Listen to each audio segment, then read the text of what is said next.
اللہ کی کتاب بل ہوا قرآن مجید، اللہ کا کلام کہتا ہے میں قرآن مجید ہوں، مجھے پڑھو، دنیا اور آخرت سنوار لو۔ اللہ رب العزت نے ارشاد فرمایا جو بندہ مومن قرآن مقدس کی تلاوت کرتا ہے تو پھر اس کے اعمال صالحہ میں بلندی آ جاتی ہے، وہ تقوی والا بن جاتا ہے۔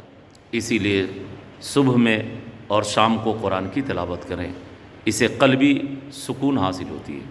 اگر دنیا و آخرت میں بھلائی اور کامیابی چاہتے ہیں، برکت چاہتے ہیں، رحمت چاہتے ہیں، بلندی چاہتے ہیں، نیک اولاد چاہتے ہیں، شیاطین سے بچنا چاہتے ہیں، ظالموں اور ظلم و تشدد کرنے والوں سے بچنا ہے، تو پھر قرآن سے قلبی لگاؤ رکھیے اور قرآن کے فرمان پہ سختی سے عمل بھی کریں اور قرآن کی تلاوت بھی کریں۔